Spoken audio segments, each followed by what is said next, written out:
Two of the questions we're asked all the time in property investing is: one, where should my investment area be? And two, what strategy should I start with? Well, today we're going to answer both those questions all wrapped up into one nicely for you in the next 10 minutes.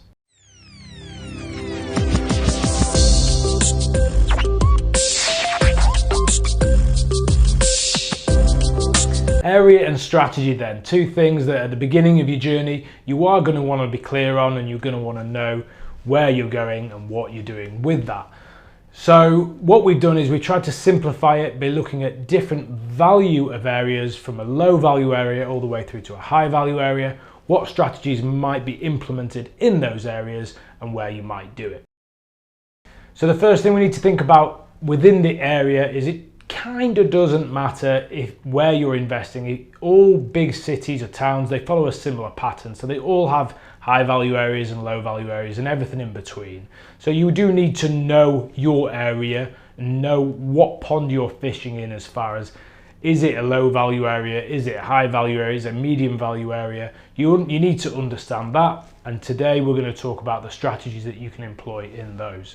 So we're not going to get overly specific as far as what works in Greater Manchester or what works in Liverpool.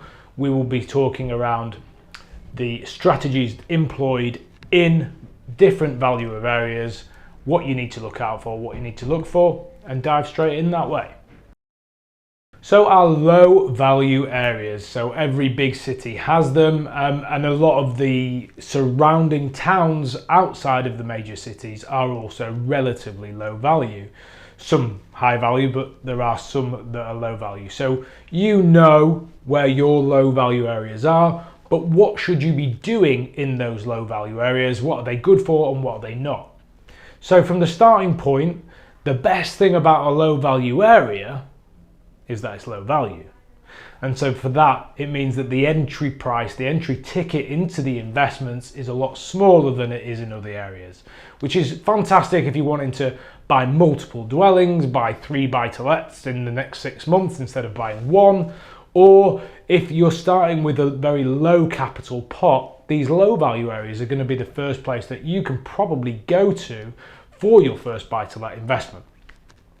The rental strategy in these areas, and I am simplifying and probably making it sort of holistic, where sometimes it can be a bit micro, but holistically the rental strategy in these low value areas should be buy to let.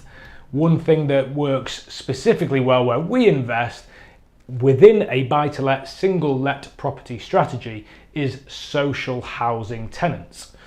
Now, investing with social housing tenants in mind, my advice is check out the contract that you're going into. The best contracts in the social housing sector, you, the landlord, landlady, home owner, go into contract with the social housing provider.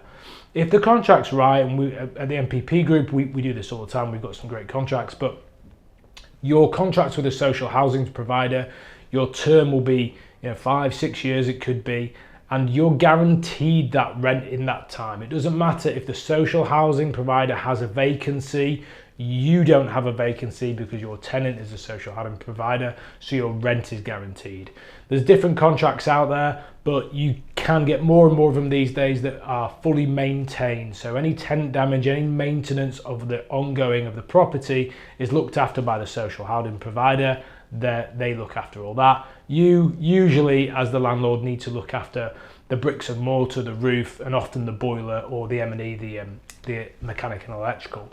So look into that. But there are some great contracts that are available, and those contracts from a price point usually come in at about the same level that you could be getting a private rental contract. But the plus on the social housing side is you don't have to pay for management, and therefore you're sort of 10, 12, 15% better off than you would be in the private rental sector in these areas. So in a low value area, the first thought for me would be, what's the private rent? Check that off. What is the LHA, the local housing allowance contract size? Do I have the right contracts in that area? If so, I'm probably going to be looking at social housing buy-to-let within those areas. If we're doing that, we need to fully understand the specification of the refurbishment, or the specification of the house if you're just buying it and moving people straight in. What specification does it need to be to move these people into it? So simple things, this isn't a video for build specs, but simple things like fire doors and smoke detection. Often there are licensed areas within a lower value area, so you might have a mandatory licensing area that you need to check off things for the council. Otherwise, obviously, as a private landlord, you should be doing a safe spec in your properties. So you need to check the spec out in that area. What does it need to be to rent to LHA? But once you've done that, you're ready to go. One of the probably misconceptions, to be brutally honest, about a low value area is that low value areas don't capitally appreciate. In all honesty, you could have heard that coming out of my mouth about 5 years ago, but since then I've been proved very, very wrong. Certainly in our major investment areas at the MPP group, which are Leeds, Sheffield, Greater Manchester and the surrounding areas, I've been proved very wrong. And so we're always learning. 5 years ago I thought there was certain pockets that just wouldn't really appreciate, and we've seen some 40% appreciation over the last 2 years in some of those areas, which is absolutely crazy. But fantastic if you happen to own a lot of property in that area, which I do. So that's good news. So don't worry about, certainly if you're investing around the major cities, don't worry about will this area appreciate. If it's surrounding a major city, up north, there's a huge amount of growth to come, whether you're investing in Leeds, Sheffield, Manchester, Liverpool, it will happen. If you've got a short ticket, a small pot of cash, a low value area may well be for you. Check the local housing allowance, check your contracts, check your specification, and then sit back and, I genuinely, the capital appreciation in some of these areas is fantastic. Of course, if we're talking £100,000 properties, and we gain 25% capital appreciation over the next 4 years, then we're talking about £25,000. If it was a £300,000 property and we were looking at the same percentage, obviously you're looking at 75 grand, a lot more money. But that's not the point. These properties will appreciate, the city's growth will facilitate the capital growth, so you're all good.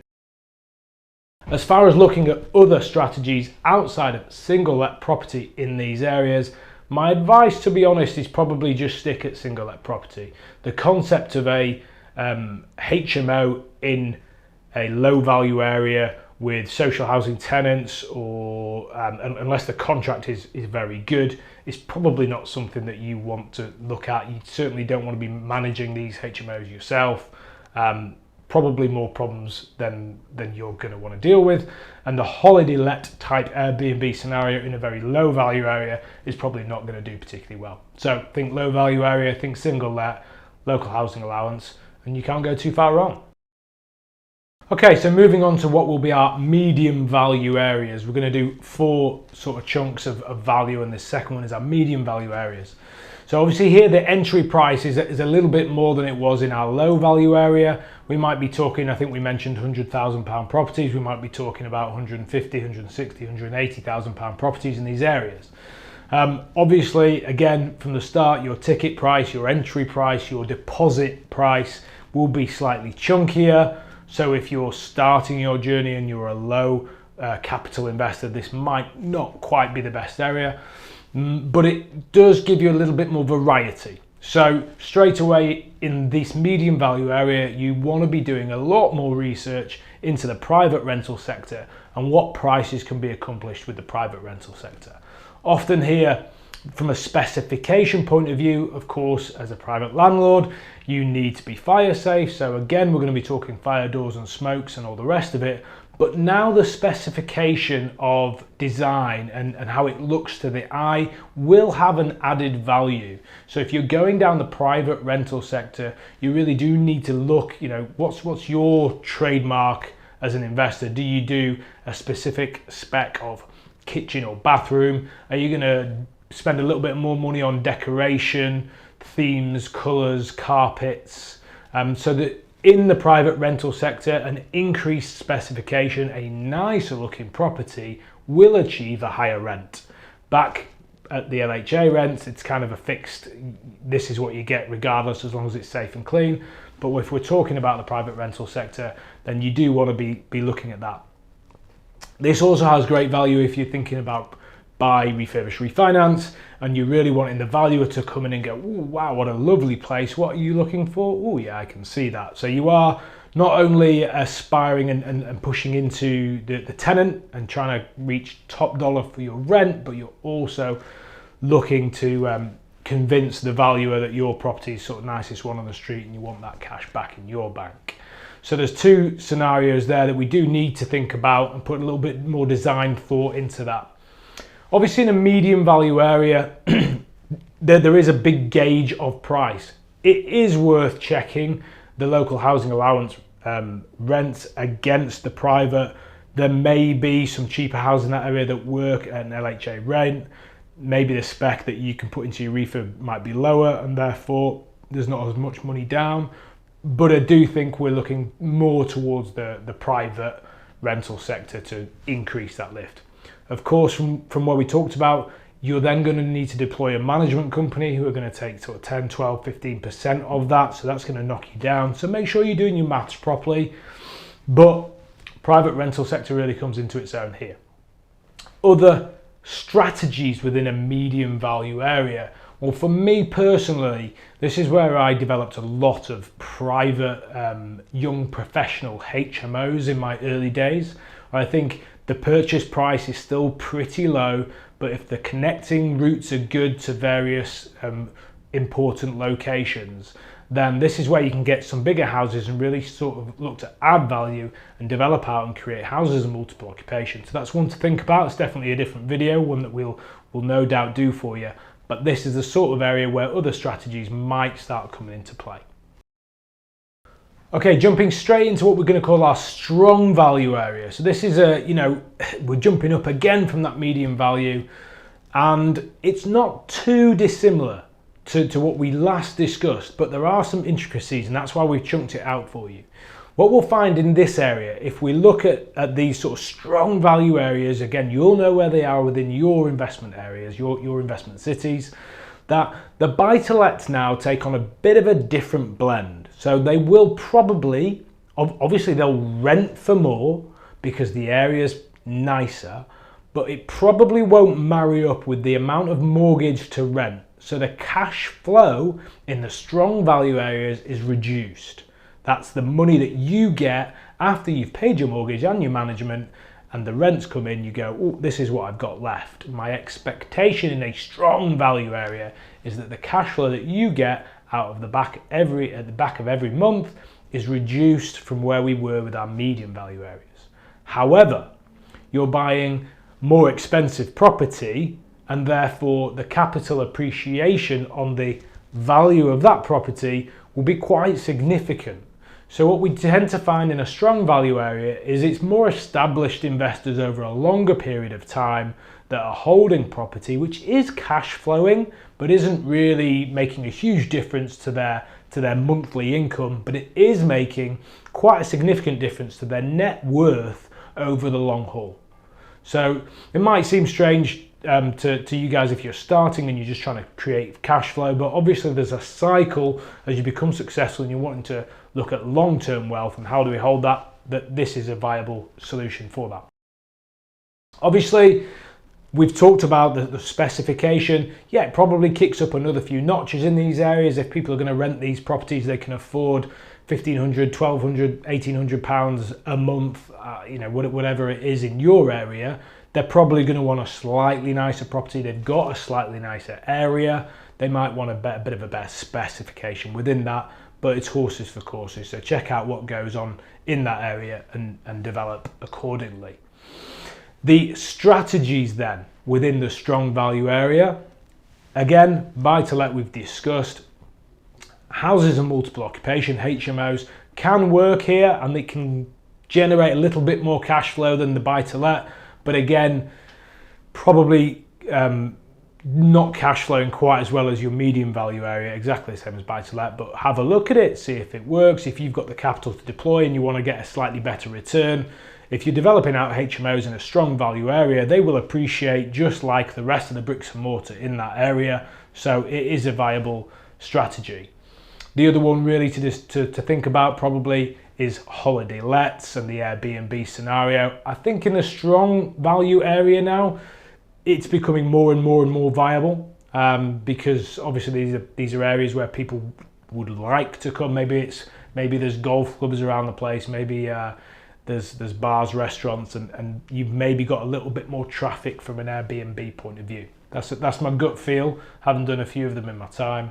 So the strong value area, good for lots and lots of things, but probably a reduced cash flow from your low and medium value areas.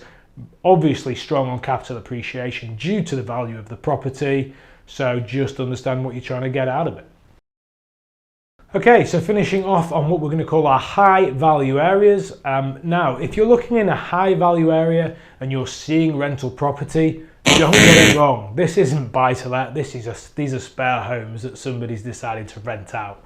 When I'm thinking about high value areas, I'm thinking genuine affluence within the property market in those areas, and nobody's buying property here to generate a rental return and cash flow because the houses are so expensive. That's just not the case. That's not to say that there aren't people holding properties probably in cash and getting a rental return because they don't live there anymore, or they live most of the year in some Dubai or somewhere else. Of course it happens, but these are not, don't start looking at this and thinking, oh, there must be a great strategy behind there, because it isn't. It's just a completely different sort of scenario of wealth dynamic. People are parking cash in UK property, which is a fantastic place for it to be because it appreciates, and if they're getting anything back on it from a cash flow perspective, then it's wonderful. You do have the second home scenarios. You do have the Airbnb scenarios, of course, and holiday lets, and we'd all love to go to these areas filled with golf clubs and countrysides and lots of nice things. So if you can drop in and spend the weekend, it's wonderful. But again, I think most of these come from either a very established Airbnb type holiday let product, or people maximizing what they have within the second home or within the spare properties that they have. When we do come back to the high value areas over time, we will probably be talking about developing, we'll be talking about new builds, we'll be talking about splitting large properties up and trying to add value via multiple dwellings. If you lay a brick in a low value area and in a high value area, laying the brick costs you about the same, but the value of the brick once it's been laid is dramatically different. So there's a whole other piece of education around developing new builds and where that should be done, or where the value is there, especially if you're small like we are and you're not Persimmon Homes building hundreds of properties. But strictly speaking and trying to stay on track, cash flow, high value area, not really for you. Okay, so there you have it, a quick look at strategy and area and how the two come together. Of course, there is a lot of detail that you need to do to understand your areas, and of course there's a huge amount of sort of education that you'll need to really deploy these strategies into the UK property market and be successful in property investing. But I think that little video should give you a nice wrapper around starting to look at your areas and starting to understand where you should go in property investing next. Hopefully we've added some value today. Please, if we have, like, share, subscribe, follow, do all the wonderful things on social media so we can hit more people with our building blocks, and we'll look forward to seeing you soon.